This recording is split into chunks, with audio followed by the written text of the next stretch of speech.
What's up, hybrids? Welcome back to another episode of the Phantom Hybrid Podcast. This is Hanako, and I'm here with Anthony, Lori, and Mike, and we are discussing the fifth episode of Moon Knight. So, Mike, I'm gonna go ahead and let you say it to start us off. Emotional damage. Bruh, this was the oh my, I mean, it messed with my head so bad. I watched most of the episode with my hands over my heart like this, like can it get any worse? Oh yes, it can get worse. Like, oh my god. I mean, the whole thing with his mom was heartbreaking. Like, holy shit.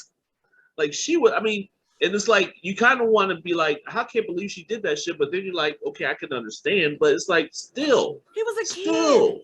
He was a kid. Yeah, he's a child. Like, and she was just like, and oh my god, and then it's like him standing outside and his father trying to get him to come into the funeral. Like, I was like, I was literally, while I was watching it at work again and started crying. I'm like, I'm gonna have to start watching shit at home. I Why can't be did watching you it at even work. try to watch it at work? What is wrong with you?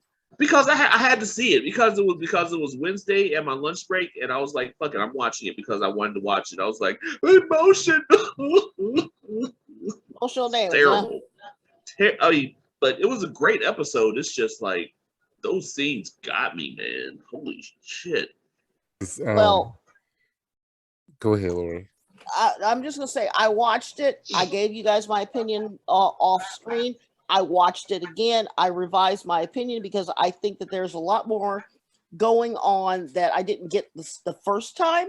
But yeah, it was emotional damage, and that mom needs to be like institutionalized or something because that wasn't right.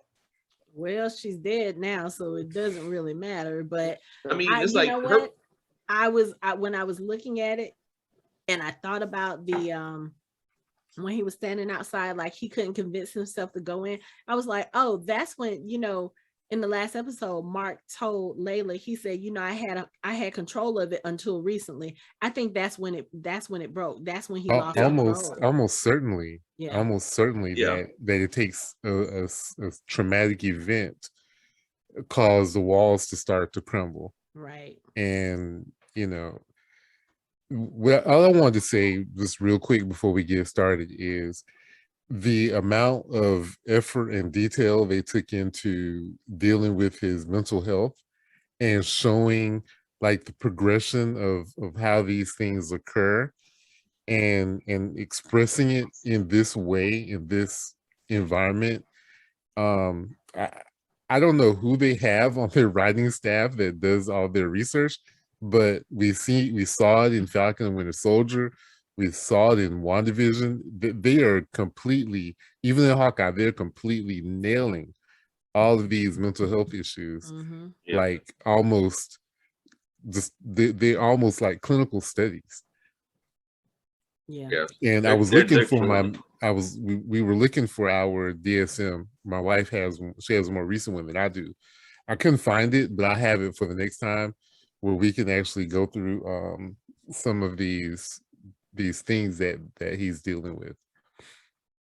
That'll be interesting. Yeah, I'm actually to the point where I would love to actually, hear about that because this episode was heartbreaking. Like almost from start to finish. It's just like, oh my god. Like I was just, I mean, and the way, and again, I'm gonna say it again, and I'm gonna say it every time. I'm gonna say it in the next episode we do on the show too. If Oscar Isaac does not win a fucking award for this portrayal, for everything that he's put into this fucking role, then something's fucking wrong. Mm-hmm. yeah, Like it's like he is like literally breaking himself into three different characters. I mean, I'm actually starting to wonder if he does have DID, like because he is. I mean, he's doing a yeoman's job of actually studying and doing the accents where he literally is, and his body language, mostly his body language. Like when he changes from Mark to Steven, you can see how he walks, how he holds himself is entirely different. it's not just him doing a voice and walking the same. He's doing a voice and shuffling and looking confused and bewildered, and it's like he's actually turns into Steven. It's incredible, and I'm like, he needs accolades immediately, and they need to go ahead and announce that they're doing a second season. Yes, they do, because at this point we're recording now. The show has been off for 2 weeks now. We got the season finale or series finale, whatever. We got a finale 2 weeks ago, and they still haven't said anything. I need a second season, or y'all need to tell me Moon Knight will return in whatever. I mean, there was something that they posted where it said there was something online that said series finale, and then they said they changed it to season finale. Yep, I think I mentioned that in the last episode. Yep. So hopefully that means that we're getting another season of it. We need it. Yeah, and hopefully that means they'll bring some certain other characters in it. I'm kind of mad that they're not. I mean, this is like almost the perfect place to bring in, even though he has other problems right now, to bring in Kit Harington's character from Eternals and just have him like walking around in the background. It's like, I think there was I actually saw an article earlier today that said that there was an idea that they were going to bring Dane Whitman in because of the fact that he, has a job in a museum, but they didn't want to bring him into another show or movie and not have him don the suit. And I don't think it will make sense at this point. So I don't think I think that's the reason why they didn't put it in. So I just want to see him in the background, just walking around. I mean, like the Leonardo DiCaprio gift meme, like, right, like, ooh, there he is. But I don't even know where I want to start. Like, I don't know. Let's start at the beginning. Them talking to what's her name? Tawaret? Yes. No. Let's start. That wasn't even that was okay. So let's start at the beginning. Very beginning. Yeah. Did anybody else realize that this was the first time that the actual Marvel Avengers theme played at the opening credits? No, I didn't actually. I didn't realize that. Yeah. Because that was the first thing I noticed when I started watching it. I was like, wait, why are they playing the Avengers theme? Like, huh? It was so out of the blue, because every other episode that we've had this season, there's been, either original music or, some type of track, but they've never played the Avengers theme for this show yet. Because I was kind of like, oh, wait, what is this about? Because it had that Middle Eastern theme that was last week, which I thought was cool, and then it disappeared. And I was like, whoa, I actually like that. Mm-hmm. Yeah, but no, they changed the opening theme every episode, I think. Oh, see, I didn't pay attention. Every episode. Because that's one of the things that I did notice about this show. The music isn't, anyway, most of their shows, the music is incredible. Yeah, it is. And so listening to the Middle Eastern music or listening to the Egyptian music, and it's been like, for me, it's been soothing, because that music is just so beautiful to listen to. And then for it to come in and it's the Avengers theme, I was like, wait, what are we doing? It threw me. I still don't know why they made that different. I'm sure it probably means something. I don't know, because that's the way they tend to do. But yeah, I just thought that was different, like right off the bat. Did anyone notice when he was talking to Harrell at the very, very beginning, like, and he was like looking around and he had a broken nose, and he actually changed, his accent changed like right when he was trying to get up and go. My theory is that. It's like right when I noticed it. I'm saying, I'm thinking that might have been Jake kind of creeping in there, because it's like because it's like it was just like a subtle change. Like he had Mark's accent at one point, and then he changed to like a Boston accent, like a really gruff Boston accent. Then he grabbed the little glass pyramid and tried to take his own eye out. Oh yeah, you know what? I did It was remember that. I think it I was did a remember that. Chicago accent. Chicago accent. Chicago, maybe it was Chicago, yeah. Well, Chicago bastard. Chata patata. Chata chata. yeah, but Yeah, I think that Jake that was actually Jake like sitting there because it just kind of struck me as odd that his voice changed like just that imperceptibly, and he was acting again kind of belligerent, well, but he didn't kill anybody. no, he didn't, and that's the thing. Like I said, I do remember hearing that accent, but I wasn't sure if that's exactly what I was hearing. I just thought it was because, you have them, you have Mark talking to Dr. Harrell at the beginning, and I think this is like right after they met Towerette, and I Yeah, think what we see in this episode, we see them going back and forth between, I feel like, one consciousness and another. I don't know if that's correct or if it's like, well, the episode starts out, we get to see some of Mark's memories. Like we see this running water, we hear a boy calling help, and then we see a woman saying, "This is all your fault." And then all of a sudden we're right back in the hallway with them screaming at Tawaret, and then all of a sudden we're back in the psych room with Mark. And I was just like, wait, what is going on? There's like we've had 3 different changes at that point, and I was like, oh, this is going to be one of those episodes where you really have to pay attention. And let me just say, Harrell in this episode frustrated me just because it was like, and I know that probably isn't Harrell. I know that that's a figment of Mark's imagination because right now we're in his mind. And also he's kind of sort of dying at this point. So it's kind of hard to tell what's in his mind and the reality, or what might have actually been going on, or what it was just, Well, for a minute it was confusing. it was off-putting, but I think one thing that needs to be said is we learn later he's actually dead. He's not dying. He's Yeah. dead. Yeah. So there's that. Yeah. And I think it was also kind of, it was off-putting in that way because I feel like we're supposed to experience what Mark is going through.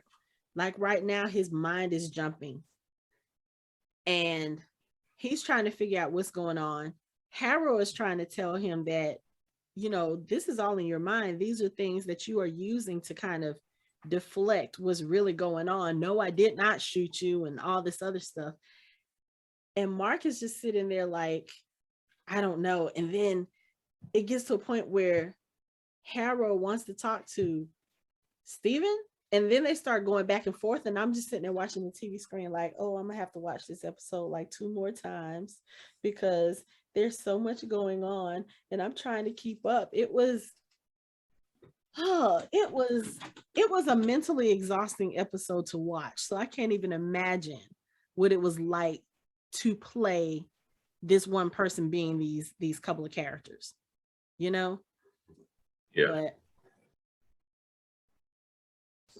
I'm telling you, watching Mark having to go through this emotional roller coaster, basically trying to figure out.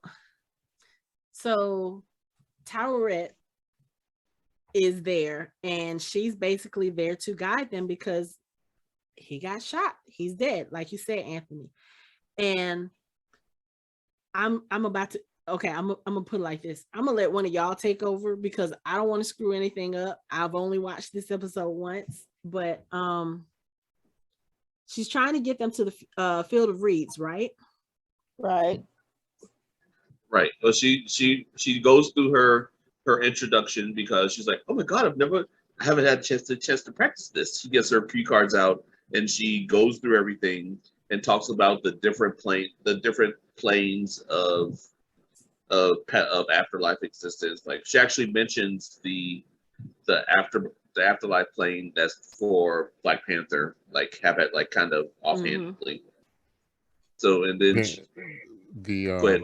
ancestral plane. Yes. Ancestral plane. Yeah, she mentioned the ancestral plane kind of offhandedly, and she's like, you're going." She tells that they're going to be judged, and She's saying first that the psych ward, the place that he created, is his mind trying to order things in preparation for his journey into right. the Duat. Mm-hmm. Okay.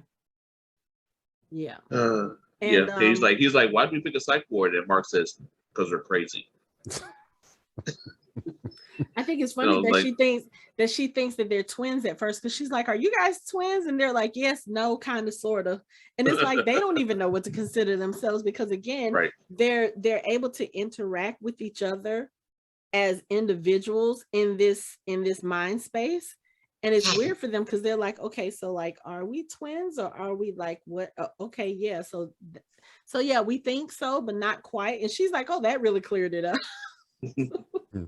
But I do also like that she says, what was the word she used? Intersectional. She was saying that different afterlife is based on like what your culture is. Mm-hmm. And she said you'd be surprised at how many intersectional planes there are. Mm-hmm. Yeah, that's when she mentions the ancestral plane for Black Panther. Yeah, which I think I think is lovely, because that kind of confirms that, okay, yeah, it's not just one afterlife, it's not just one heaven. Like, it depends on your culture and who you are and where you're from, as far as what happens to you after you die. I think that's interesting because we saw that in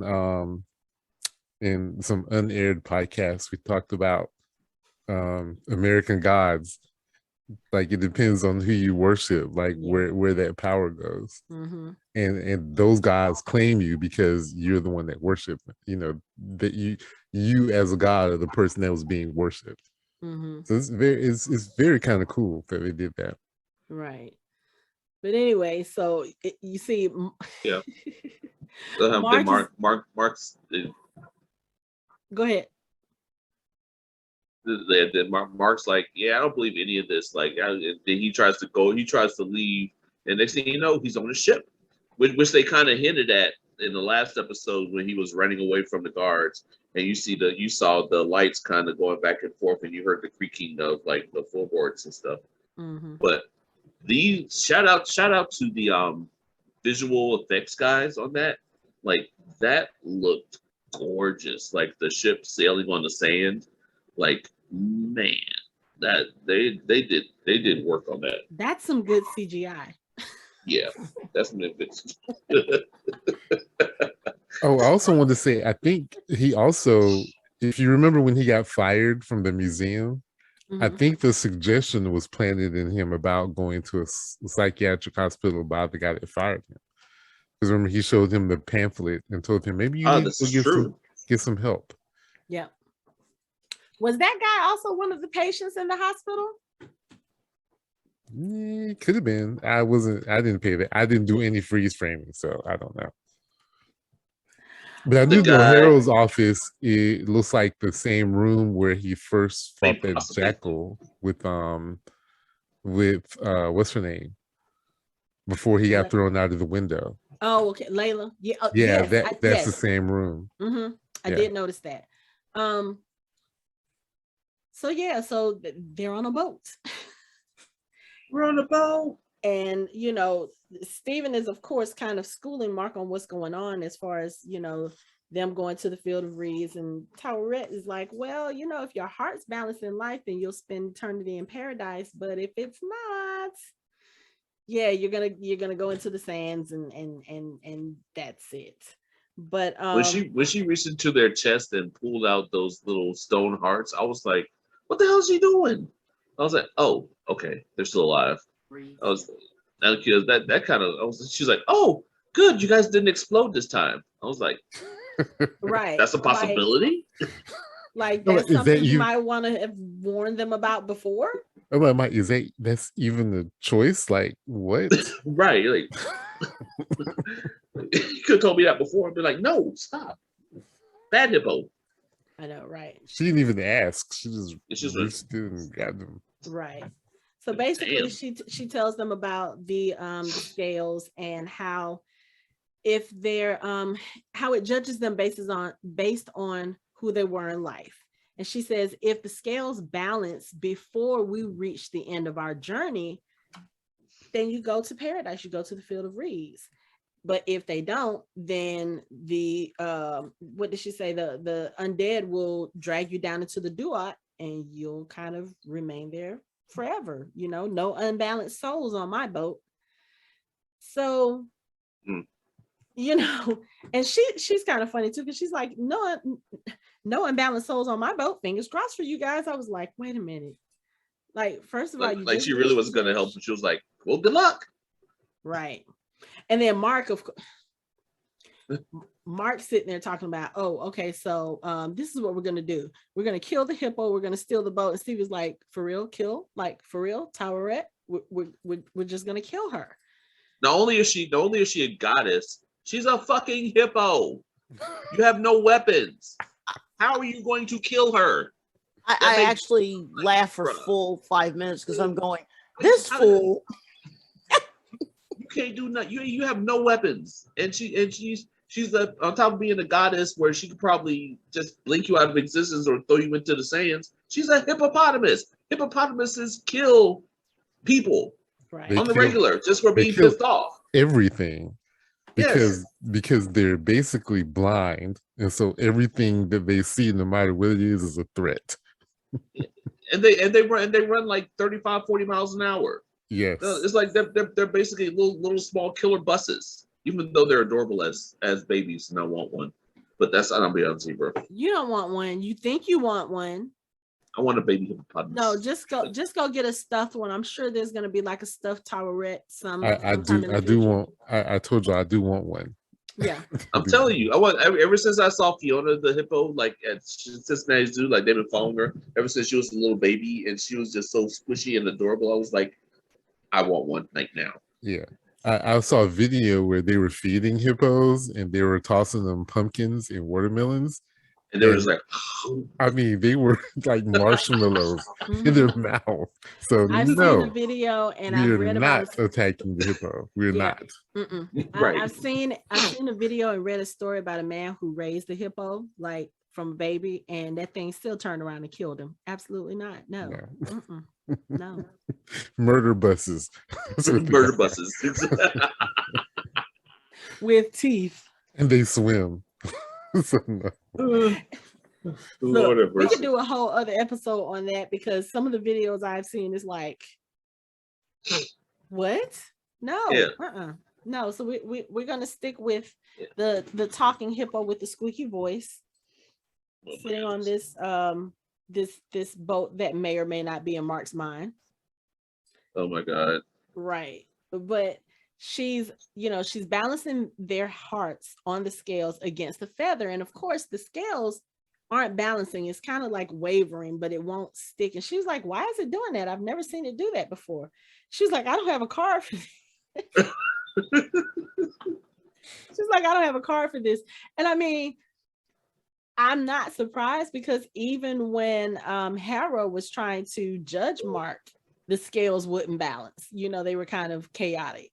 So I'm not surprised that they didn't balance here. She tells them, she was like, your hearts are not full. And if they remain that way, then the duat is going to claim you anyway.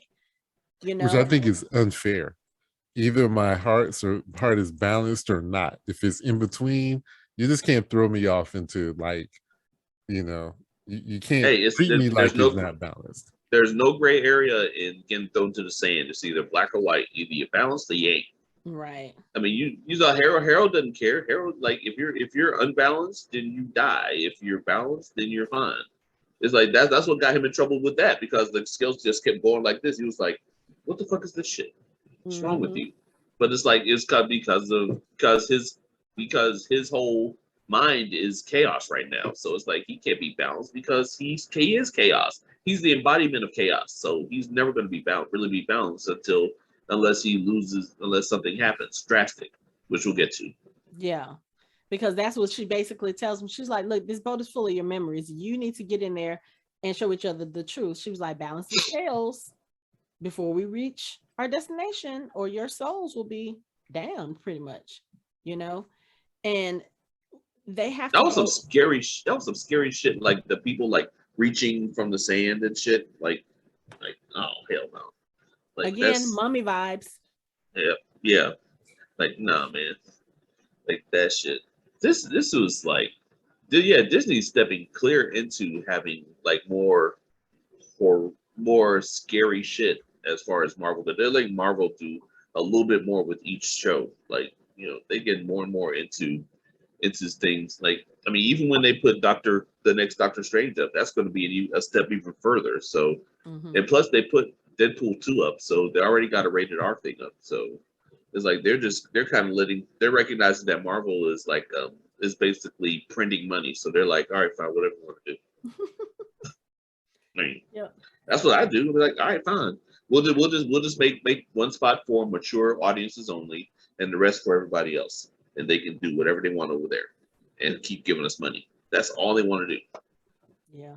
But also, I feel like, especially the more complicated these stories get, because that's what we've been seeing. Phase 4 is nothing but complicated stories, like even more complicated than what we've seen. I think you kind of have to go with a higher rating, you know, because of the things that we're dealing with. I think I'm not sure if a kid would be able to watch Moon Knight and kind of understand the intricacies between these characters and what they're having to deal with. And I just don't know if most children would be prepared for that. I think, You know, yeah. I don't think, not only would they not understand, they would get the white sheets out of the linen closet and stand on the roof at nighttime and jump, and their parents would be like, "What the fuck is that? I'm Moon Knight!"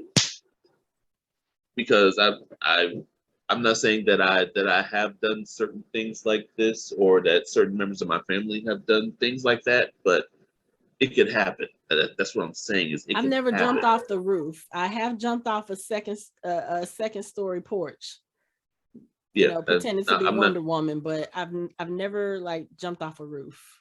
I can neither confirm nor deny that I've cleared a few steps in my day trying to be evil Knievel, but that's a whole nother story. But yeah, I mean, it's like yeah, because as long I agree with you, the more complicated it is, kids are probably going to tune out anyway. They're going to be like, nah, I don't want to watch this. Can I watch can I watch something else? Like they'll just want to change it to like the Beauty and the Beast or some shit. Just like switch. I'm good. Yeah. But I think it's interesting that, you know, as they're going through the hospital, Mark, at this point, he's just like, there's two of us, there's one of her. We can just go ahead and kill her. And Steven is like, you're talking about killing the goddess Tawaret. Like, why don't we just do what she says? And Mark says, well, I don't know about you, Steven, but my memories are kind of a mess. And Steven appears at this door and he sees when Moon Knight was beating up the jackal, and he was like, yeah, mine's are too. And I find it so interesting that, especially with everything that we find out in the course of the episode, it's almost like Mark is scared to let Steven into his memories, because Steven is supposed to be the safe space. You know, Steven is not supposed to know about all of the bad stuff. And watching this episode, I really understood that was also why he kept trying to pull Steven back in and gain control, because this is the stuff Steven is not supposed to deal with. You know, Steven is supposed to stay safe and happy and believe that all things are good. Just like the whole thing with him calling his mom every day and leaving a voicemail on, you know, leaving a message on her voicemail. Steven didn't realize that mom was dead. And Mark was trying to keep all of that from him, because some part, and I'm guessing there had to have been a part of her during their childhood who wasn't always mean and nasty to Mark. And it happened to be those times when he was Steven, maybe, you know, because even listening to them and seeing their kind of recollections of shared experiences, Steven has nothing but I won't even say good memories, but he does not remember mom in a bad light. So when he sees those memories, it's jarring for him because he's like, this is not our mother. Who is this? This is not right. You're remembering things wrong. And that was the really heartbreaking part to watch, because at this point now Mark has nowhere to, he has nothing to make him feel safe, nothing to kind of leave all of that horribleness behind. Like in this episode, he really has to confront his demons, and he has to let Steven know what these demons are, I think, so that they can be balanced. Because you can't, I mean, it's just like any kind of relationship. You can't have a full and functional and trusting relationship if you're keeping secrets from the other party. It's the same thing with this, you know, except this is literally a part of yourself that you are kind of separating from everything else. And it's what's causing all the chaos, and it's it's kind of what caused the break once mom died. You know, Mark was like, oh, I can't deal with this, I'm not dealing with this. And Steven has no clue. He's still just, oh, okay, I'm just gonna go about my married life and do my happy things, and you know, call mom every day. I'm also starting to think that it was once he had this break that Steven started working at the museum, and that's why he was able to like keep that job and actually get people to know him. And just every once in a while Mark would come out, but I think that was probably when Steven started to build a life. You know what I'm saying? Yeah, I can agree with that. And you know him. I mean, he was giving off like vibes. He was giving off vibes the whole time that he really didn't want Steven to dig any deeper than he already did. I mean, it's like he was willing to risk being thrown into the sands by Towerette, other than confronting his demons and trying to get some closure and acceptance of what he's done. I mean, that says a lot about him. Like he can't in his mind put it together. Like he can't say that, well, he's like, I have all this stuff that I've done, but I'm not ready to confront it yet. So, I mean, if I gotta die, I gotta die. Fuck it. I'm never gonna. Maybe he probably said that he was gonna take a lot of the stuff that happened to his grave. Like he was never gonna, especially the stuff about his brother. I wouldn't want to talk about any of that, especially with someone who is me and doesn't remember any of it. It's like, why would I put myself through that again? Like, I don't want to do that. So yeah, I'll take it to my grave. Just throw me in the sand. I'm good. I mean, I understand, but it's just like with anything, it's like you have to kind of put everything together and accept it, or it's just going to just fester inside you and not be good. So he just has to face the music. There's really no other choice. It's also possible we don't have a lot of information about his mother, but usually in these circumstances, mom already probably had some issues, and she had her break when she lost the younger son. Mm-hmm. And it probably exacerbated the things that she already was dealing with in her own self. And so, yeah, he probably did have to create a way to deal with her on his own, because obviously dad wasn't really helping the situation either. So you're right. It's possible that Steven was the personality that always saw the good. And I wouldn't be surprised if he created Jake to defend himself against her. You know, the worst of her. Right. Because we did see in one of the memories at one point she got physically abusive, or that was the assumption. Yeah. Yeah. So and I'm sure that sometimes maybe he thought Steven was dealing with it, or maybe he dealt with it a little bit, but I'm sure Jake probably he created Jake to take the brunt of all of her, you know, anger against him or whatever, just to be able to deal with it. Yeah. But I still feel like at this point, even with what we've seen, I feel like he's still not fully aware of Jake. No, I still think it's a subconscious thing. Like he's not consciously aware of Jake, because that is how he completely does not want to deal with that aspect of his mother at all. if he had knowledge of Jake or memories of, he would remember how painful it was to have to be, you know, physically and verbally abused. Right. And like you said, that's why he created Steven, so he doesn't have to think about that. Steven doesn't have to think about that or deal with that. You know what I mean? Deal with the loss of his brother. Or deal with the loss of the brother. Yep. But so we're seeing, and that's what I was saying earlier about how they are showing how the fracturing of a person's mind happens in order to protect themselves. So he did all this to protect himself from all those terrible memories and feelings. Right.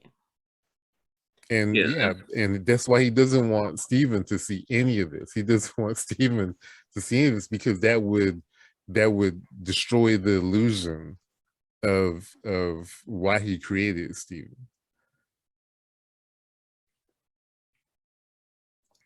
Sorry, I had to sneeze there. But yeah, the other thing too is watching them go through this hallway and looking at these memories. Like, we've always assumed that Steven was not really aware of what was going on with Mark. Like, when Mark was in control, Steven had no idea what was going on the outside. And I think in the last couple of episodes, we kind of assumed that Mark had an idea of what was going on with Steven when Steven was in control. But then when he looks at the memory of Steven and Khonshu turning back the night sky, he's looking at this in awe, like he's never seen it before. So I think there are certain times when he is completely disconnected and dormant, you know, while Steven is in control, because he's looking at that and he was like, wow, that's awesome. Like, that's so cool. And then Steven goes over, and I think the way it looks like Mark's episodes are on the right side of the hallway and Steven's episodes are on the left side of the hallway, because they keep zigzagging. And now they've zigzagged, and Steven sees Mark on the side of the street, and he was like, boy, what is this? And Mark's like, what? So we're gonna review every single memory we've had. And that was like, oh yeah, that's Mark kind of deflecting and trying not to let Steven in, because Steven is like, what is this? Do you remember this? He was like, look, it's just a street. Okay, it's just a street. And he's like, oh, okay, so whatever. And then I think they hear some commotion, and Steven runs into another room, and it's a room full of dead people. Or specifically like, people that Mark has killed. So it was, and you know, the funny thing is, when they come in and they look, they're like, oh, I guess we know whose room this is, or whose memory this is. And yeah, it's all these people that Mark has killed, and like, he's looking at them and he's naming where he killed them. So he remembers everyone that he's killed. And there's also the scales in there, and the scales are still doing this teetering thing. And so Steven starts asking him, he was like, so you actually know these people? And then he looks around at the sheer number in the room, and he was like, not all of them. Don't tell me that you killed all of them. And then this is when Mark tells him, he was like, but all of these, they were murderers, they were rapists, they were, you know, they were the baddest of the bad. Khonshu wanted them punished. And so that's what I did. And Steven is like, and you remember them all? Mark's like, you take a life and tell me how fast you forget. He was like, I remember them all. I even remember, I think he said he kept wishing that he fell, you know, and one of them would kill him so that he wouldn't have to keep doing it. And, you know, the scale looks like it's starting to slow. So it seems as though the more Mark is revealing about himself to Steven, that they're, you know, the scales are starting to balance. And then there's this little kid that comes running in, and Steven is trying to figure out, he was like, Mark, why is there a child in a room filled with all the people you've killed? And Mark is like, yeah, don't go near him. Don't go near him. And I was sitting here like, why is there a child in there? And then the more that Mark tried to keep Steven from following him, I was like, oh, wait, this is not good. I said, there has to be a sibling and he has to be responsible for how he died. I didn't think that he killed him outright or anything like that. Like, I know he's a killer, basically a killer for hire for Khonshu, but somehow that just doesn't seem to me like Khonshu's, agenda, because Khonshu is focused on punishing the wicked for deeds that they have done. Yeah, so I don't think there's no reason for Khonshu to send his assassin against a 5 or 6-year-old. I don't think there's anything that he could have done that was that bad. So at that point, I was like, oh, this is the trauma that starts it all. That's just how I read it. Like, oh, okay, so this has to be someone from his childhood, a brother, and something happened. And I having to watch him go through these memories, that was the painful part, because Steven goes and he sees like, and at this point, mom is happy. Mom is cooking on the grill and the boys are coloring or playing. And you see Mark just sitting outside the room, banging his head on the window, like, don't do this, don't do this. And I was like, oh. I paused it at that point. I was like, hold up. I don't think I'm ready for this. I don't think I'm ready for this. I didn't expect it to be as bad as it was, but it also wasn't as worse as I imagined it, because I thought that his brother like just got outright killed, and that was one of the reasons why Mark became a mercenary or something. So at least it wasn't that bad, but still, it's kind of like, you going to play with your brother in some caves and mom is telling you, hey, keep an eye on your brother, be careful. And when they get to these caves that I guess they play in a lot, the caves tend to flood if it starts to rain. And the little brother Randall says, hey, we can't we can't go in, it's gonna flood. And Mark is like, it'll be okay. And I was just like, this is like the part in the show where, we've been making the Mummy comparisons, where it's like, don't read the book, don't do this, don't do that. And it's just, yeah, like, don't go in the cave. What is your phrase, Mike? Which one? Emotional damage. Emotion? Yes, emotional damage. I mean, I'm looking at this and I'm like, I was trying to remember if they said that they were going to go play in the caves or if they were just going to go play. I think they just said they were going to go play, because I was saying, why did his parents say, don't go play in the caves, we're getting ready to eat, bring your ass over here, or don't go play in the caves because it's going to ready to rain and it's dangerous. She just told him to look after him, and it's like, I felt bad. I mean, yeah, Mark said, told him to quit being a baby and to go ahead and explore it, but it's like, he's still a child. It's like, children explore when there are things like that. If there was a cave like that by my house, I'd be all up in it too. Me too, when I was a child. But the other thing too, I think, is when you're that young, children have a sense of invincibility. They don't think anything can hurt them. They don't think anything bad can happen, And I'm sure Mark really thought that it wasn't going to be as serious, because if they found that cave as quickly as they did, I'm going to assume that they play in there probably quite a bit. Right. So even mom and dad probably knew that's where they were going to go play. But I mean, think about it. She was outside on the grill. It was sunny. They probably didn't expect rain. And then they go into the cave and it starts raining. And if that water rises that quickly, there's probably nothing they could have done, And it's just, it's so sad, because Steven's following them and Mark is on the outside, still in the hallway. He's following them through the doors, but you can tell this is not something he wants to do. Like, he doesn't want to follow, but he has to, because he kind of knows where it's going anyway. And when the kids are going into the cave, Steven steps on the bones of a bird and it looks like Khonshu. And I was just like, I just kind of wondered. I was like, so is that signaling that Khonshu had his eye on Mark that whole time? If I'm not mistaken, in the comic books, I think he did. Okay. That's And that's tragic in and of itself.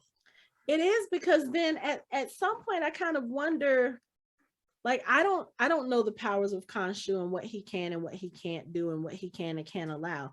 But if that's the case, I kind of almost feel like that he kind of influenced the way Mark's life went.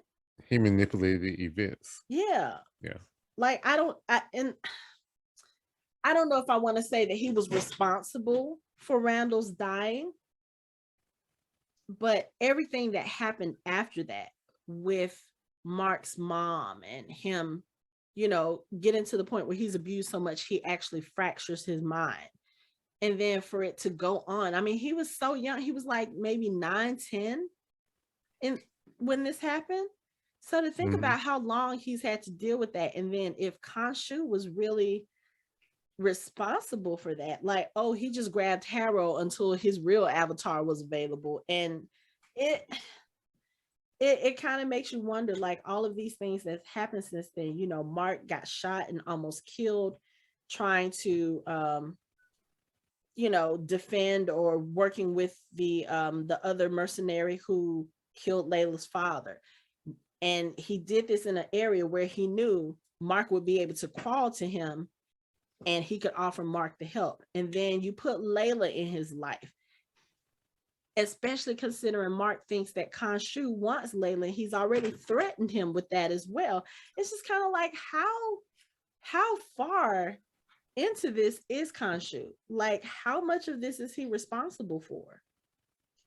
And then I would say a great deal of it. I mean, and then that kind of negates his whole thing, because if your purpose is to punish people for the evil they've done, it's almost like you chose Mark from right before that happened. It's kind of like you sort of did what Ahmet does. She judges people before the evil happens. That bird. That's the point. I mean, that's the whole issue with Khonshu, is what he's doing is just as bad as what Ahmed is doing. Yeah. Because that means that he did the same thing to Mark. Yeah. And who knows what he did to Harrell before he got Harrell. And see, now that does make me a little more curious about the background between him and Harrell, because I think we know a little bit about Harrell being Khonshu's avatar, but we don't know the story. Like, what was going on in your life that you agreed to be Khonshu's avatar? And then what happened for that symbiotic relationship to end, and then for you to turn around and go to another god and be like, hey, I'll be your avatar now? Like, are you just searching for avatars to kind of, I don't know, fix your life? Or I don't know. I just want to know what that is for Harrell. Like, what's wrong with you that this is the path you chose? And you have you ever thought that maybe he was cast out by Khonshu instead of him leaving? Maybe. See, that's the thing. I don't know. I've thought about that. I think I voiced that a couple of episodes ago, but it's like, we don't know. Yeah, because usually when you seek a different avatar, something popped off with you and said avatar that you had before. Well, that's what Anthony. Anthony was the one who said that Harrell probably was the one who severed that relationship, because if he was doing a great job for Khonshu, why would Khonshu get rid of him? Yeah. Well, it could be a number of things, but yeah, I agree with Anthony on that. Yeah. But anyway, so we see what happens. Steven is going into the cave and he's trying to get the boys out, and of course they can't hear him. But afterwards, while Mark is trying to find Steven, he goes to one of the rooms and his mother is standing there with this hateful look on her face. And at this point I was like, yeah, this is about to take a bad turn, because you see Mark starting to lose it. He's like, it's just a memory. It's just a memory. It's just a memory. And then when he turns to look, it's the funeral or the after the funeral. And I was just like, I felt so bad. But then when he came downstairs and she started railing at him, I was like, okay, in some ways, I can kind of understand that irrational anger, because at that point, you're looking for someone to blame. You know what I'm saying? And it doesn't matter if it's your other child or another adult, you're looking for someone to blame. And Mark just happens to come downstairs and he was the one that was with him. And we don't know what happened. I mean, Randall didn't make it, but Mark did. How did that happen? Was Mark able to get himself to safety and was unable to pull Randall up? Was it just that they were stuck and Randall was shorter, so he ended up drowning? Like, we don't know exactly what happened. We just know Randall is gone and Mark is left behind. And so he has to bear the brunt of his mother's wrath. And again, this happens at such a young age. So he has to go through this for years. And I'm just,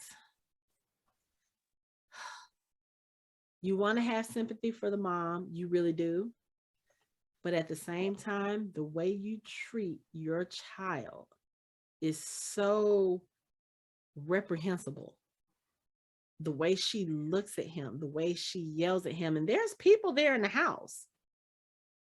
I was just like, I couldn't. And you see Mark reacting to it. Yeah, And I think that like, was the sad thing, because Steven is trying to figure out what's going on. And Mark, like I said, Mark is the one that's reacting to it. yeah, even like the Or tone excuse of me, Steven is the one that's reacting to it, because Steven has never seen this side of his mother before. And Mark is trying to tell him, Steven, come back, Steven, come back. And Steven is, he's following the breadcrumbs, trying to figure out what else is going on. And then you have him celebrating his 2, 4, 6, 8, his 10th birthday. I'm counting the candles on the cake. And it's just him and dad, and mom doesn't come down, and the dad, I don't know how I feel about his dad, because his dad is very passive. Like, he makes excuses for her, which again, I understand. She's going through grief. She's dealing with trauma. She just lost her child. So I understand that. But luckily she wasn't as powerful as Wanda. She would have torn the whole planet apart. Right. But exactly. I mean, just the fact that he, for lack of better words, he allowed it to go on. He didn't stop it. He didn't try to get her help, at least as far as we can see. We see him celebrating his 12th birthday, and mom is coming over with alcohol in hand, and she starts being nasty to him. You were always jealous of him, laughing ever since he was born. And I mean, she's sitting there talking to her child like this on his birthday. And she has no remorse. She doesn't care. And what is dad doing? Dad is not doing anything. Like, she literally all but accuses him of killing him. I should have known you would do something like this. Who says something like that to their child? Yeah, she was deep in her grief. I mean, it's like the tone of her voice when she was yelling at him, like telling him that it was all his fault. And it's like, I'm not even sure that she knew who she was really talking to. Like, I think it's like she forgot that she was talking to a child, and she thought she was talking to someone older who. No, I don't think that was the case. I think she knew exactly who she was talking to. Well, the reason I say that is because it's just like, I mean, the way that he just ran up the stairs, and then they focused on him and his birthday, and he was, I mean, the things that he was going through, it's like, I mean, of course, no child should ever go through that. That's just horrible to go through. But it's like, I was almost under the impression after watching it for a second time that maybe she was under Khonshu's influence, that he was really like trying to edge him towards where he wanted him to go. See, I was just thinking that she had that was when I started thinking that there was probably something wrong with her as far as her mental health even before Randall died. And From the that way she's Randall's drinking, it looks like she was an alcoholic. yeah, that Randall was a trigger for whatever she, not just a trigger, but exacerbated whatever she had already. Mm-hmm. Because her reaction to the death and how she directed all of that anger towards Steven, I'm sorry, towards Mark, it's not right, really. Mm-hmm. Usually people that already have mental health problems will do something like that. That's why I think she already had some issues. I didn't think Khonshu had anything to do with it. I think maybe he manipulated the previous situation, but he may have known, or he seems to have a sense of people who have something wrong with them. Yeah. So that could be why he targeted his family, because he knew that put pieces in the right place and mom will be like this and do this to him. Mm-hmm. And maybe cause him to have problems too. So he was trying to break him younger. Like he really started out young with this one. Mm-hmm. Like maybe he realized, okay, Harrell was good, but Harrell was old, and what was wrong with him, I couldn't really use that the way I wanted to. But with Mark, if I can break him younger and have him the way I want him to have him, then I'll be golden, which is how it worked out. Yeah, I can see that. Poor. But it's like, I mean, poor Mark. And then it's like Mark didn't let him go into the other room, and they went out into the street. And it's like, I feel bad for his dad, because his dad was a rabbi, and he had to deal with not only questions from his congregation about what happened with his wife, like what happened with the children. Then they see his wife like having issues, and what's wrong with her? And it's like, then he's dealing with his son being neglected by his wife. And all this has to be a really big test of his faith. Like, and I mean, you kind of have the guy's probably like, then this is like the trial of Job for him. It's like, what else can go wrong? But like, the thing I can with see that. him, he's a weak man. I'm sorry, I have to say he's a weak man. Like even in this memory, when they're looking and they're seeing a teenage Mark leaving, and his father is pleading with him, no, don't go, please stay, we'll fix this. And Mark says to him, you're supposed to fix this. Why haven't you? Well, that's how the comic book is written, because in the comic book, his father is written that way, where his father is very, more concerned about everything else, that he thinks that, Mark is just going to fix himself. And, with him being a rabbi, I believe was also a lawyer. And so he was more concerned about everything else except for inside the house. So they're following it right down the line, the way it was written in the comic book. Yeah, but what I'm saying is, regardless of if they're following the comic book or not, I'm talking about just his character, just how he's written, period. Like, I agree. He's saying the thing about, don't leave, I can't lose another son. But you haven't been protecting this other son all of these years. At this point, it had to have been 10 years, at least 10 years. Mark looks like an older teenager leaving home, and his dad has done nothing. And it's so sad, because again, Mark has recollection of all of this happening. Like, these are his memories we're going through. And Steven is falling apart because he has no clue about any of this. He's, mad at Mark. He's like, why are you remembering her this way? She wasn't like this. And Mark is just steady trying to keep him from going through the rest of the memories. He pushes him out, and they're literally in the sands. And I was just like, no, this is not going to end well. They're in the dot. And the boat had crashed too, hadn't it? The ship had crashed. Not yet, I don't think. Or no, that wasn't. No. This is before. Yeah, this is that was the that was when Layla's dad dad got killed. So of course we get to see Mark's superhero origin story here. Now I will say this.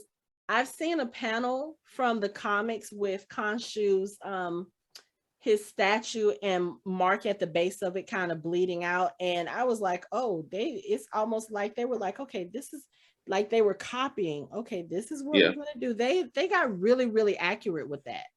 It was pretty spot on. Yeah.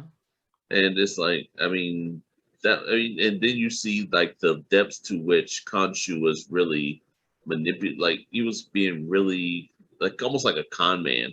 It's like he was like a snake oil salesman. He's like, I can save your life. All you gotta do is do what I say. And he's like, just say yes. He's like, just basically just sign on the dotted line and I'll take care of it. And it's like, damn. And it's like Steven, and then Steven saw it and he was just like, wow, he really fucked with you. It's like, I think it's the first time he realized that, wow, so you really didn't. That Khonshu was an asshole. Right.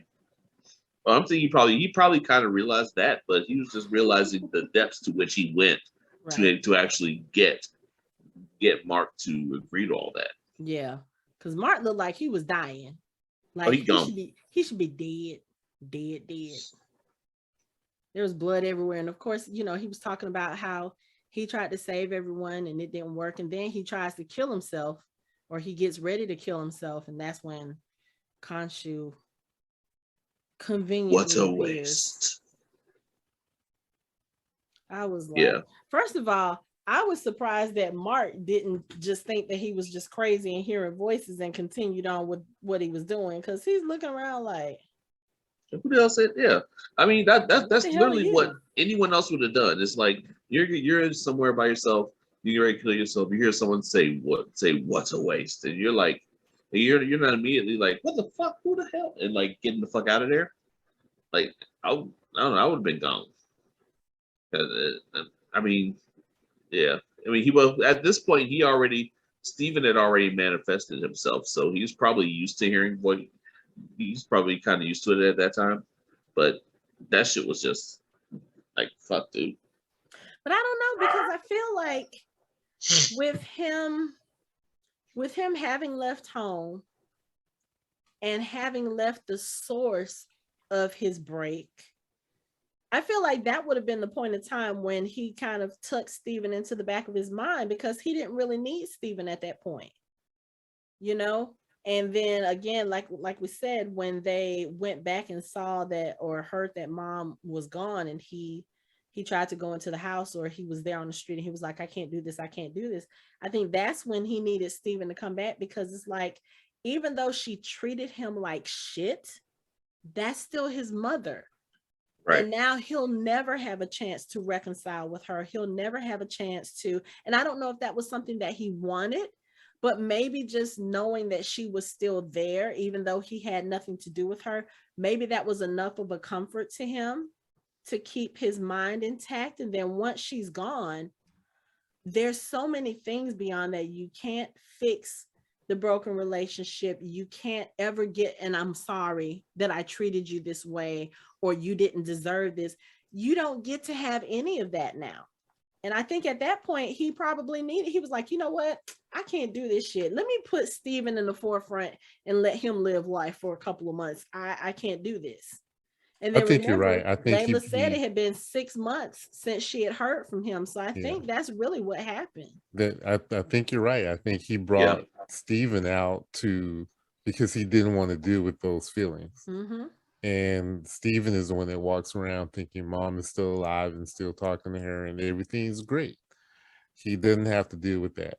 Mm-hmm. He has Steven to be happy. Right. That's his happiness. Like what do you call it? You call it his happy space. Mm-hmm. That's what Steven is. Yeah.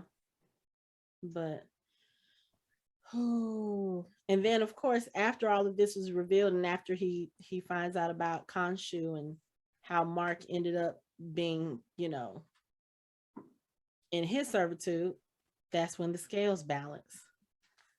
And I was like, and I'm gonna be honest, yes, I understand that what they really were saying was that Mark kind of needed to, I guess I feel like he needed to fully embrace Steven and not just as this little part of himself that he could tuck in. Like we see Steven in this episode as a completely separate person, like an actual person. And I think I think this episode was really about Mark embracing that part of him. Like, okay, you know what? This is not just a little tiny bit. He is a part of me. He is an important part of me. And I need to embrace that in order for us to be whole. And it's painful what he had to do to get there. But I really think that's kind of what it was about. And again, at this point, I feel like the Jake thing is not even in his mind, because I feel like if he knew about Jake, then the scales would still be unbalanced. You know? But I will say this, I will never get tired of seeing that suit come around him. The way that they do that is so beautiful. Yeah, those effects are fire. Like just like the way he wraps himself up. It's almost like he TP'd himself. But yeah, I think that there's Oh, I'm sorry. I just had a thought, because it is possible that it didn't matter. See, I think Jake knows everything. I feel like that too. So I don't think it would be imbalanced. It would be balanced even with Jake, because Steven was not aware of everything. That's where I think that's where the chaos was, because Steven makes everything imbalanced because he's not aware of those memories. He's not aware of those feelings. Oh, gotcha. But Jake knows everything. But Jake knows everything. Mark knows everything. Mark knows everything. Right. And it doesn't matter that Mark doesn't know about Jake, because it's not about knowing about those pieces. It's about everything as a whole. It's about being okay with what happened. Right. And dealing with it. Yeah. No, that theory actually makes a lot of sense. It's not a theory. It's not a theory. But I interrupted you. I'm sorry. What were you saying? No, that's cool. I was just saying that that's actually a really good point about Jake knowing it, and like the fact that Jake, like we haven't seen Jake, but he's played like an integral part in a lot of stuff around here, like in the show, is crazy. And I mean, I'm surprised, and plus we don't see anything about his origin or anything about him, like in any of these origin stories, and I'm bewildered that I mean we still don't really know anything about him, but I'm assuming that's coming. But it's like you never know. But I love how this is going. Right. And I think the funny thing too is the fact that I only know that there's a third personality because of you guys having comic knowledge, you and Lori.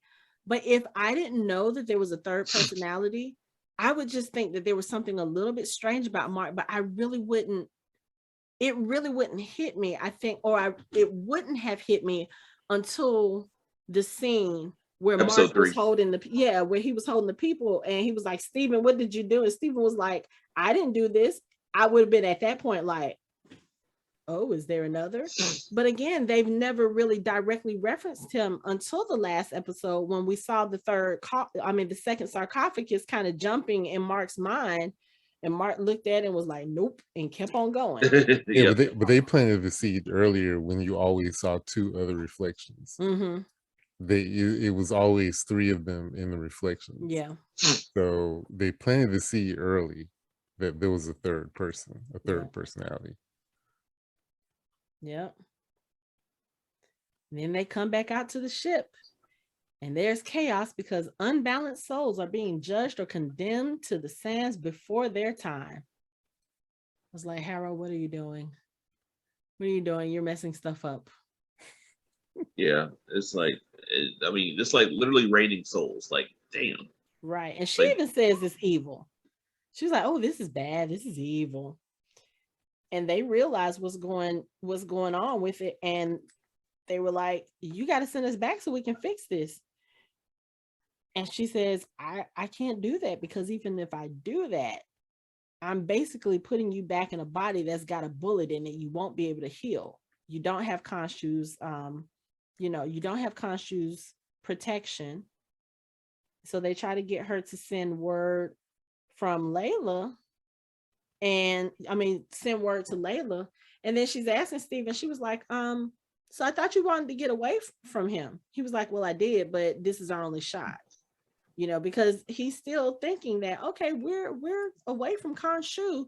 We're supposed to be going our separate ways. And I think now, having gone through this journey, I think Steven realizes that that's not something they can do.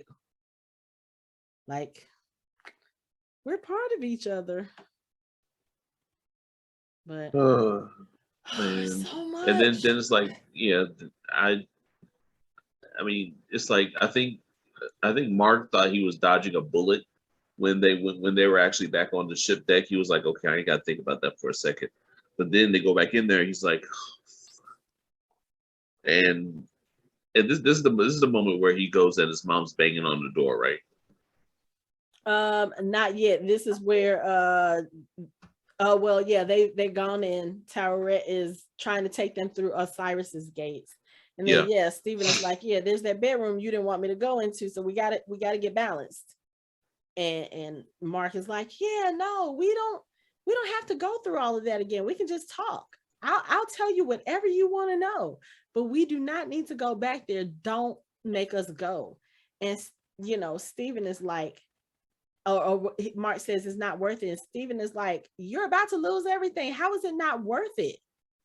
How is it not worth it? If we don't go back and Harrell succeeds, all of those people are going to die. And if Layla dies, that's on your head. And that's the thing that's, he's like, it'll all be your fault. And then we see Mark break. Spaz the fuck out. I mean, this is the first time we've actually seen him kind of like spazzing and losing control. It's like where he's just like banging himself in the head and just like, I don't want to do it. I don't want to do it. And then he's back sitting in front of Harrell. It's like,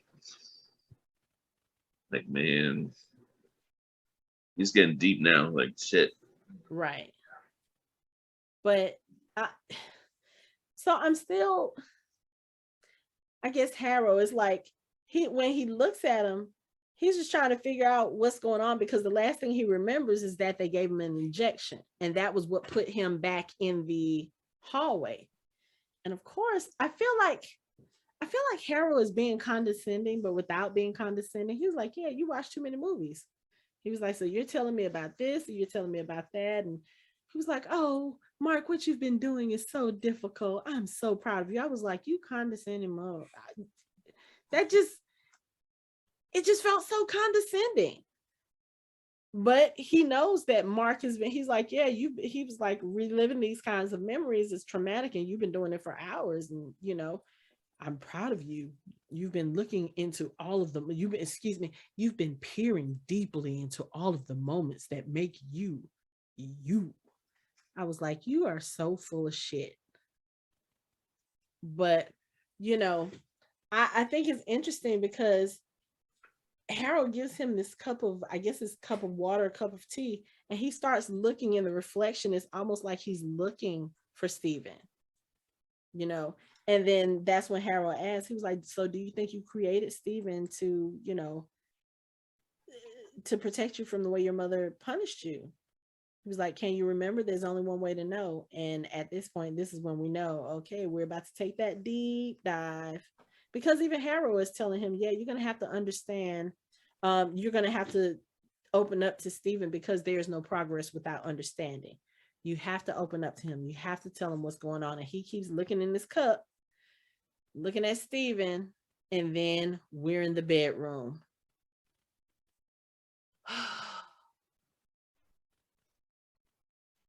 I felt so bad for little baby Mark, because he was like just sitting there freaking out, and his mom was basically a monster outside of his door, and he kept saying that she's not real, and just like trying to deal with it.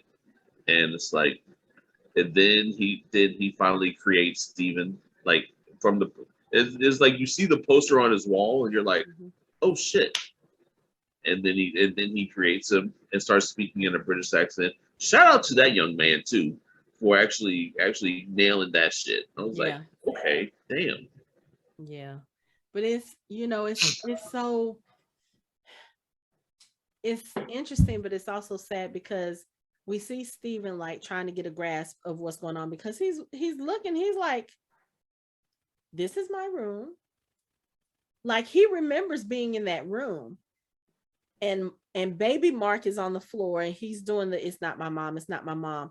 And then grown-up Mark is standing behind Steven and he's doing the same thing. And it's almost like they're mimicking each other's expressions.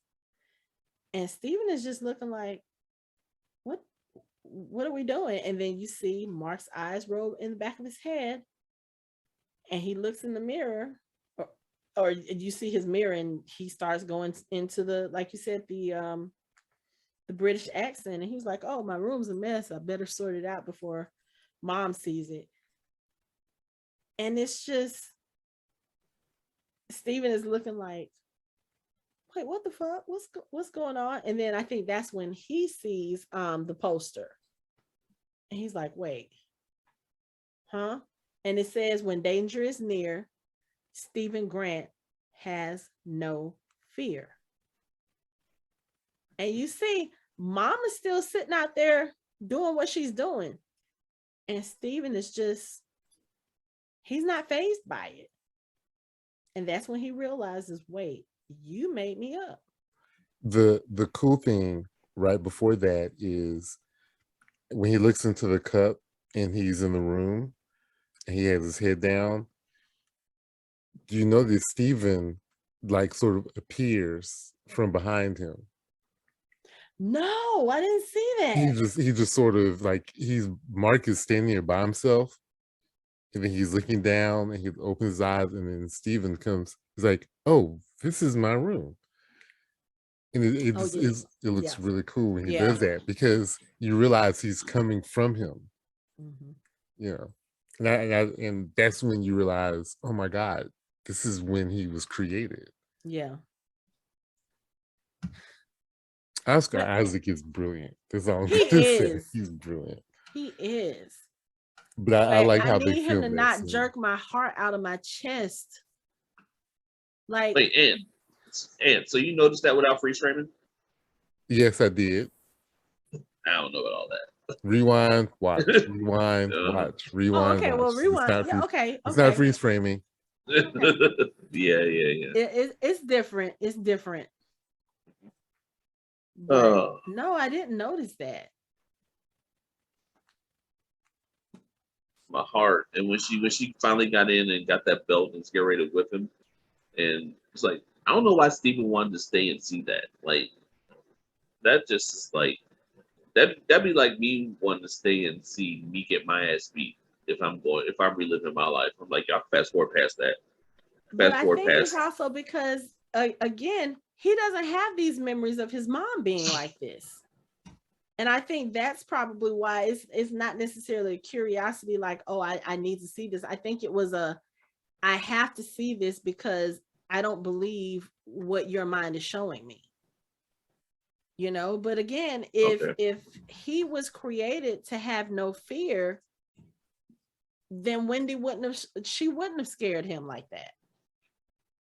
Oh yeah, okay. I see what you're saying, Anthony. I do like that. Yeah. But even then, he's like, I remember this. This is my room. I remember it, but not exactly like this. Like there were certain things. This is Mark bringing the walls down. Yeah. Like, this is Mark just completely opening himself up. Heartbreaking. Laura, you've been quiet. You guys are saying everything. I mean, you know, you're covering all the points. The only thing is that I think that when you go back to when he's saying in the first episode, later Gators and all that, and he's supposedly talking to his mom on the phone, I like how they tied that into this episode, because I think that deep down he knew the truth, but he had a mental block. I like how they kind of connected that together. The other thing that I thought was interesting is that when he's staring there trying to see his mother, take a belt to him, maybe his subconscious wanted to see it to confirm that he knew it all along, but Mark's like, no, you don't, because he didn't want to relive it. So two halves of one coin, one wanted to see it, one didn't. So I thought that was interesting. But the whole thing is that this entire episode, it is emotionally draining, but it's also a really good info dump as far as getting a lot of stuff out that you haven't done the first 4 episodes. I mean, they did an excellent job as far as giving you the information that you needed. So yeah, like I said, I haven't said much because you guys are saying everything. Okay. So yeah, Mark does get him out of that room, and the last thing that we hear Wendy say to him is, "You disgusting human." I'm like, why?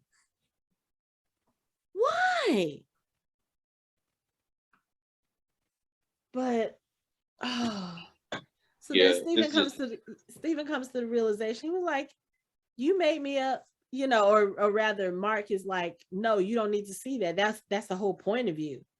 And Steven is like, "The point of me, what? To be your stress ball?" And he smacks the shit out of Mark. He was like, "All this time I thought I was the original, but I'm just something you made up." And Mark doesn't understand. He's like, "Look, you got to live a happy, simple, normal life. Why are you upset? You didn't have to deal with none of this stuff." But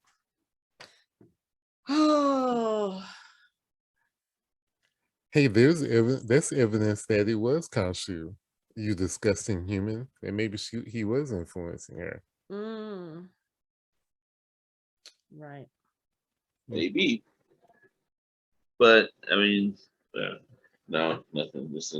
This next part is just too really fucking tragic. Oh my God, yeah, because this is when Steven finds out that she's not alive. And this is when Mark is telling him, he was like, "You got to live a happy, normal life. You got to think that she loved you. You didn't grow up thinking that she hated you or knowing that she beat you or any of that. You thought that she loved you, that she was kind, that she's still alive." And then Steven's like, "What do you mean? I speak to her every day." And I'm like, "Dude, you don't speak to her. You talk to her voicemail or something." But Mark starts telling him that, yeah, this is what happened. Dad called me about her Shiva. And I was like, oh, okay. So, I think that was one complaint I saw early on in the series. They were like, "He's supposed to be Jewish." I'm like, okay, well, he just confirmed it right here. But he says he tried to go and he couldn't do it. And Steven is like, "I'm not believing this. Nope. No." And it's one of those things where Mark now is trying to calm down Steven, and he ends up waking up in the psych room with Harrell. And he starts talking. He's like, "Oh my God," because he throws some water in Harrell's face. And he's like, "Oh my God, I'm so sorry." And Harrell is like, "Steven?" And Steven is like, "Hold up, this is not right. Wait, hold up, what's going on? I know this place. What's going on? You shot me." He just starts trying to figure out what's going on. And Harrell is just like, "Okay, so we're seeing Steven now." And this whole exchange is interesting because we get to see Steven talk to Harrell, and he's being Steven, of course. He was like, "Yeah, okay, so you're a doctor now. You've gone up in this world and you've got that silly little mustache. And yeah, this is not weird at all." And that's when they have this conversation. And he's like, "Yeah, I asked Mark to open up to you, did he?" And Steven, his face just breaks me. He just, Man, this whole scene where where Harrell like calls his mom, like that shit was so fucking heartbreaking, man. It's like, and that's the point where you saw the realization in Steven's eyes, where he was like, "Oh no, you don't have to call her. She's probably please don't." And it's like, oh my god, like that was, Right. and the way he looked at the phone, and he didn't even touch the phone. He was just like, "She's dead," and you hear the dial tone, and it's just like, oh, Mm-hmm. like the realization is just that shit. But then also finding out that he was the one that brought them to Dr. Harrow. So apparently he knew something was going on, or at least in his mind, you know, whatever this is going on. He's like, oh, okay, something's going on. So I need to go see the doctor. And Dr. Harrow's like, yeah, you're the one who brought you and Mark here. And Stevie's like, what? I did this? Huh, okay. And then that's when they do the phone call. And I was just sitting there like, I had to pause. I was like, I can't.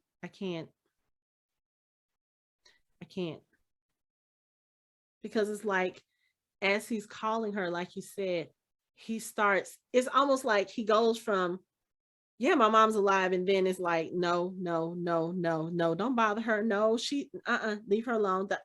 And it's almost like, I don't know if it's the realization or if it's just that he's thinking about what Mark has told him, and that's what the realization is.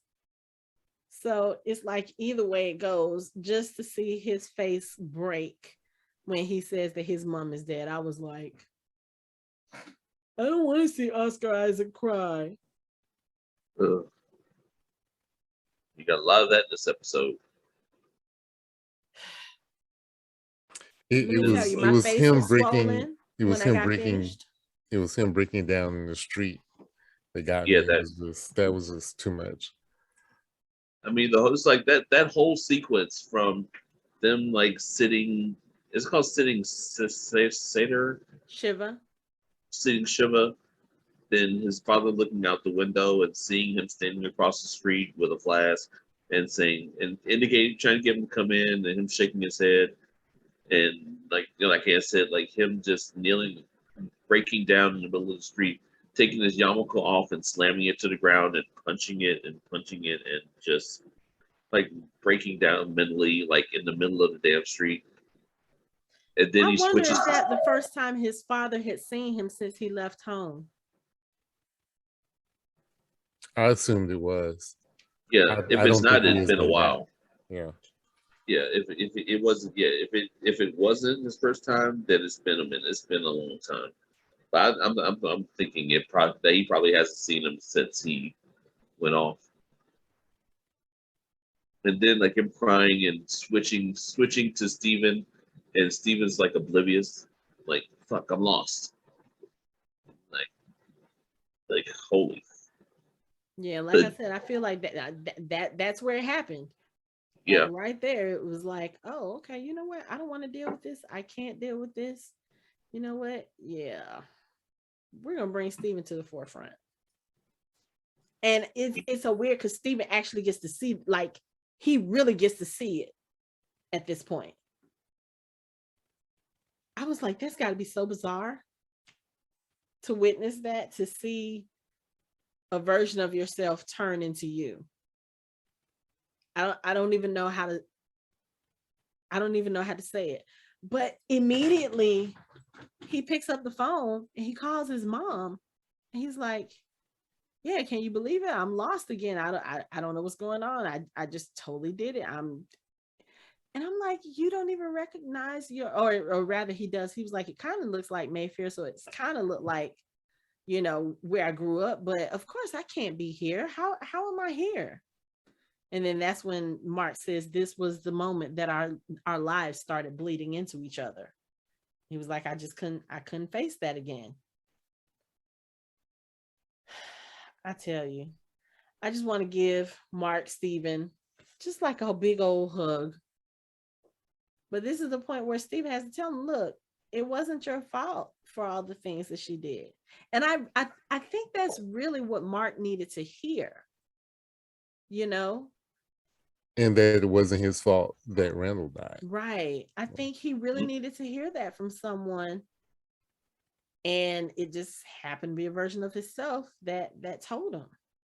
And then the ground shakes, and that means that the boat is stopped. And they're at the gates of Osiris, and they're running. And I love the way that they transition this thing, because it's like you're on the street and then you're on the boat. And then you see this really, really gorgeous piece of architecture. I can't think of anything else to call it. It's architecture. But they're at the gates and they're still unbalanced. You know, it's still kind of, even though it's very slight, like maybe just a half inch or something, it's just still unbalanced.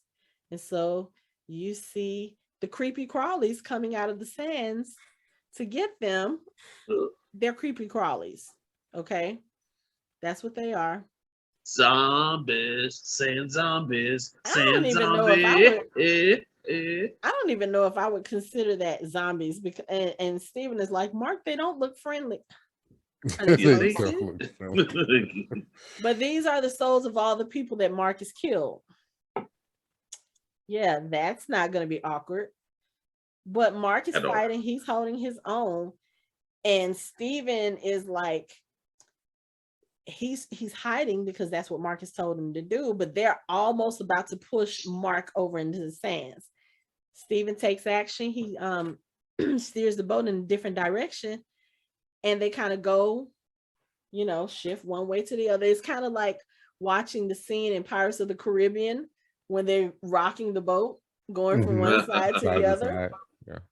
Yeah. That's what you kind of see.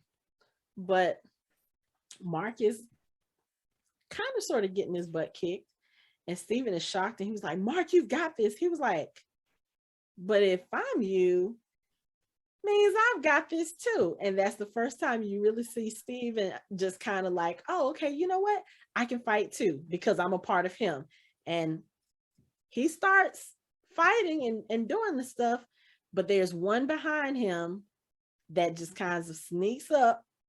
And when they try to take him out, he gets that one.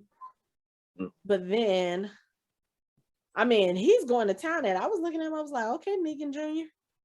He was going off. Then one of them comes from the on side of the boat and tries to grab Mark. And Steven saves Mark, but he ends up going over in the sands. I got two things. Wait. He gets into the sands. And when he stands up, he's trying to go, he's like calling out for Mark because Steven is calling out for him. He runs, he's trying to get on the boat. And he starts fucking freezing. And at this point, I lost my shit watching this. I was like, no. When I tell you, I was ugly crying at this point. Ugly crying. Because you saw how much it hurt Mark to leave Steven behind. Like, he was like, go back, he's coming, we got to save him. And Steven is there, he's reaching out for Mark, and he literally freezes like that. And I was just like, and then after that, the scales are balanced.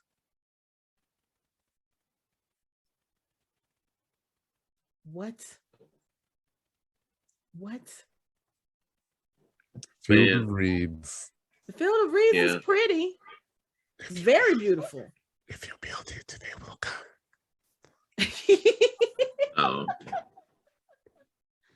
It's very beautiful. All right, I got two things. One, why was I understand Mark had just gone through fighting and stuff, but why is he still hanging on the side of the boat where the Sandmen were crawling over the side? Like, why did he get in the middle of the fucking boat? I think maybe he thought that they got them all. I think maybe just because, there was 1, 2, 3, 4, maybe 5 that were actually on the ship. Maybe he didn't think all of them were in the sand, and he was just kind of like, okay, or maybe he was just staring at Steven and all like, oh, hey, buddy, you did that.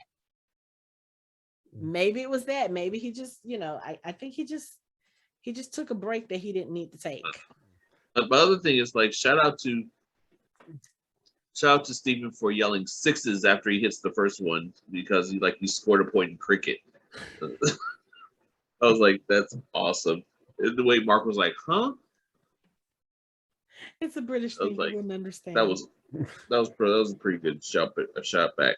But it's like from all the souls that you saw previously that Harrell was sending down, like you know that a lot of every last soul that went down and hit the sand has turned into one of those things. So it's Oh like yeah. so there was a ton of them. They only went through like about 10 or 12 of them. They didn't go through that many of them. You But knew they were all souls that Mark had killed. Those were all souls that Mark had killed, because as they were getting on the boat, he started naming them Gabon, Dubai, like just like he did in the cafeteria. Yeah, but there were like 25, there were at least 25, 30 people in that cafeteria. They only went through like 10 or 12 of the people.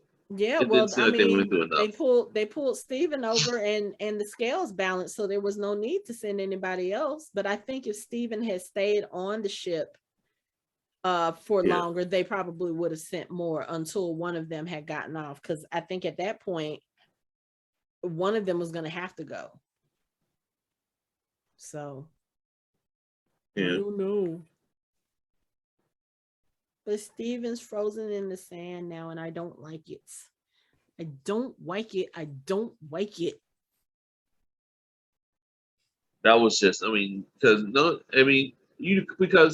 the fact that we know he's gonna be back is little consolation, because it's like really like just seeing him like freezing in space was just like, oh yeah, like y'all didn't have to do that to me. All the stuff they just went through, all the trauma and emotional damage that they've been through, and y'all gonna do them like that, just throw them over the side, like damn. Like, yeah, we didn't break your hearts enough this episode. Oh, let's throw one more thing in there. I mean, the only thing that would have made it worse is if Jake would have thrown him over.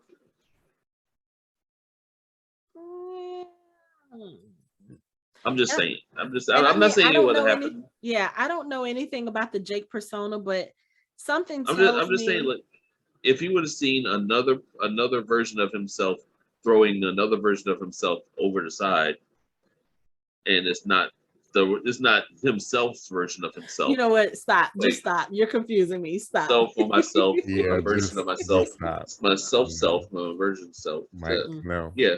No. My self. No. It's my self. Okay, never mind. What do you get? What I'm saying. This was heartbreaking. I guess for me, this was even a better episode than the last episode.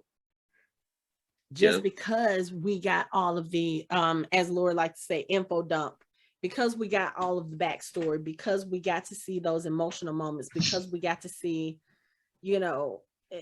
kind of Mark opening up to Steven and not just treating him as just something over there on the side, or you know what I'm saying. He finally did open up, even though it was involuntary.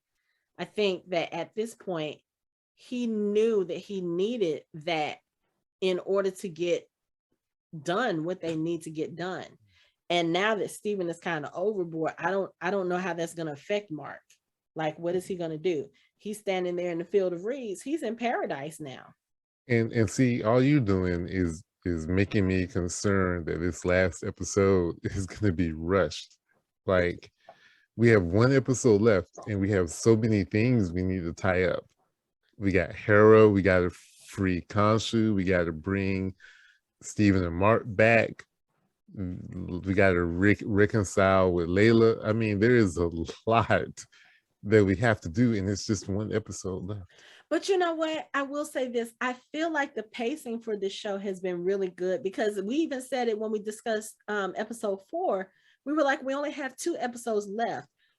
They got a lot to tell us in those 2 episodes. And I feel like with this episode, they did a really, really good job. So I have some confidence that they're going to get it done. But we're still at the same place we were at the end of episode 4. This is true. We didn't go anywhere. When you put it like that. We're That's true. Still in the same place. and we have all those same unresolved, unanswered story plot I points. have faith that they can get it done. It's going to be I think rushed. they can do it. I'm not saying they can't get it done. I'm going to feel. I already know I'm going to feel like it's going to be rushed. This is too yeah. much. This is too much to do. Do we know how many? Do we know how? Let me see. How many minutes? And it's supposed to be the shortest episode of the season. Yeah, 45 minutes. Okay, we're gonna see how that's gonna work. Because now that you put it like that, you're like, we're in the same place we ended at episode 4. I'm like, no, because technically speaking, Mark is still dead. Khonshu is still imprisoned. Harrell is on his way to release Ahmet. We don't know what the hell is going on with Layla. So, yeah. 45 minutes. Okay. I guess we'll see. So, Lori, come on and talk. What's going on? What you got to say? Well, I liked the episode better the second time around than the first time I watched it. Yeah, because you weren't pleased with it the first time. No, I wasn't, because like I said earlier, I have an issue when they go back in time or they repeat the same day over or it's in someone's head. Those episodes I usually don't like. But I will say that once I watched the second time, 2 things came out to me. It was a better paced info dump than I've seen in other shows that I like the way they did it. The second thing is that the emotional feelings, the emotional acting that they did in this, it really made you feel really bad for Mark. Not Steven, but Mark, you just like, wow, this was his childhood. This is what happened to him. And I think the thing is that then we brought to was it Tawaret into it. I thought that it was cool because she's one of my favorite Egyptian goddesses anyway. So I liked how they had her sort of like, very proper, I have a card for this. I thought that was cute. The only thing that I didn't really, after the second watch, care for, I didn't care for the fact that they threw out a line that, whoa, Crawley this. We've only seen Crawley once, and that was in the first episode. They keep mentioning Crawley, but they've only showed him like that one time. Or who is Crawley? Crawley, the living statue. Oh, yes. Okay, I had to think about it. I was like, oh yeah. Technically, he's been in 3 episodes. Okay, I'll give you because that. he was one of the mental patients. Right. Okay. So, but my thing is that they keep mentioning him, but he's never said who he really is. And that might be season 2 if we get a season 2. I was going to say that has to be why they're giving us a season 2. Then they have to give us a season 2. Yeah, because also you have important. The mention of Duchamp. Right, which is also important. So is Marlene. Yeah, so there's 3 characters right there that if you know anything about Moon Knight, you need to know those or see those 3 characters. So all in all, it was a better viewing the second time around, and I think they did a really good job. Me too. That's my take. They tore my heart out, though. I don't like that. Yeah. I mean, it makes for a good story, but still, it's like, God, did you have to like just rip my heart out? Did you have to shred it like, I can't say that. Okay, really? Never. Really? Is that where we're going right now? Come on now. Really? Come on. That's something I would Next thing say. you know, you're going to talk about crushing me with the statue. No, we're not. No, we're not. Oh. You're going to talk about being cut in half? No. Shh. No. Just throw me over in a ditch and leave me there. No. On the side of a mountain. Y'all are bad. Lord have mercy. Any final thoughts on this penultimate episode of Moon Knight? We have 45 minutes left in this series. So far. I really want to see how they're going to get Mark back, first of all. And second of all, you mean Steven? I mean, and Steven. Yeah, I want to see how they remedy that. Um, I I want to see like the whole thing, like when Harrell finally unleashed, because you know Harrell's gonna unleash Amit. I want to see how that goes. Um, there's a lot that still needs to happen. We still haven't seen Jake. I want to see how they remedy that, because there is no chance in hell that they let this series go without at least showing him, Right. showing Mark as Jake and Right. another personality. So I want to see how they do that too. That's really the main thing. Is like, how are they going to introduce Jake? Yeah. The main thing I want to see is Amit going to be exactly what we think, or I always keep having this nagging thought that we really don't know what Amit's true purpose and goal is. Yeah, you've I'm mentioned that. I'm just Mhm. curious to see if we're gonna see what that is. I You almost think got it's gonna be one Gladiator. of Go ahead, Mike. Almost got Gladiator vibes when he got to the the field of reeds, like the end when he died, Yes. when he was like walking Hmm. and running his hand along the long grass. I I thought the almost got same thing too. Yeah. I got Gladiator vibes from that. Yeah, I thought that too.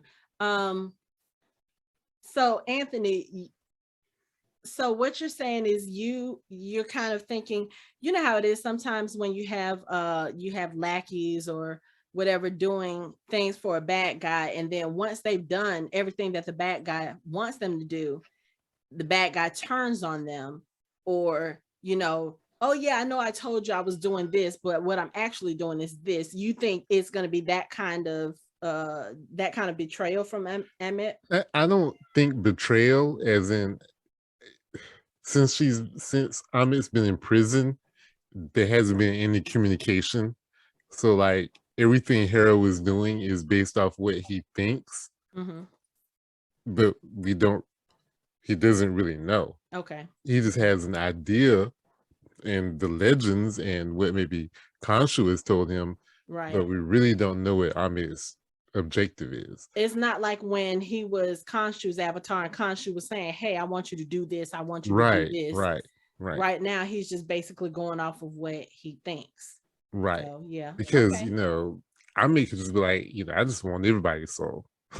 you know, it's just, Or we I don't meant know. might be like, I don't care about nobody else's soul. I'm free for the first time in $2,000. See ya. And she might just go somewhere. Mm-hmm. And Harold's gonna be like, so what are we supposed to do? So yeah, I can see it, or I So I'm can't just see curious to it. find out if how accurate Harrow is Okay. in what he's trying to do. So what would they need to do to free Khonshu? Like, is there like a spell they would have to do? Do they just need to like I think you just need to sneak break the Ushatis. Ushafti? Okay. Okay. Yeah, break whatever he's confined in. Okay. All right. So somebody definitely needs to do that next episode. Yeah. Hopefully Mark. I was thinking because Mark had Almet's shot, and he fell into the water. So it's like, it's the damage. Like, he didn't fuck up, did he? Like, that Right. would be messed up. Also, really, really quick, weird shout out to Oscar Isaac for going on the Tonight Show and improvising a whole song about a hippopotamus, which I which fucking love that dude. that's a great song.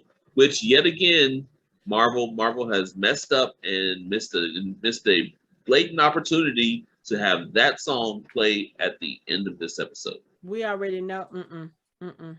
What the hell? Why not? I thought you was about to Hippopotamus. sing. I thought you was about to sing. That's why I was like, Hippopotamus. mm-mm. I don't remember the words. I don't know a word. I'm not gonna be singing like you like we do. We don't know words. Like, I'm a hippopotamus. I'm not going to do all that. All right. Ooh, okay. Well, I guess if nobody else has anything to say, we just got to run through this last 45 minutes and see if they do everything that we need them to do to wrap this storyline up and maybe set up a second season or his appearance in a movie or something. But I really hope that this series is not the only time we get to see this character, because Oscar Isaac is amazing. However, I will also say, if this is the last time that we see this character, I probably wouldn't be surprised either, because I can imagine the toll that playing this type of character takes on an actor. You know, the physicality of it, the switching between the different personas and the different characteristics, and the speech and the physical way they move, and I'm sure that's taxing for somebody. So he may not want to do this for longer than a 6-episode arc. He might be like, no, I'm too tired. But Right. he's really great at it, and I really do hope we get to see more of this character. So, or I should say these characters. So, with that being said, that's it for our show. You can find us online at www.fandomhybrid.com. We are on social media on Facebook, Instagram, and Twitter at Fandom Hybrid. You can watch our videos on YouTube and listen to us on all major podcast streaming platforms. Thanks for listening. We hope you join the conversation next time.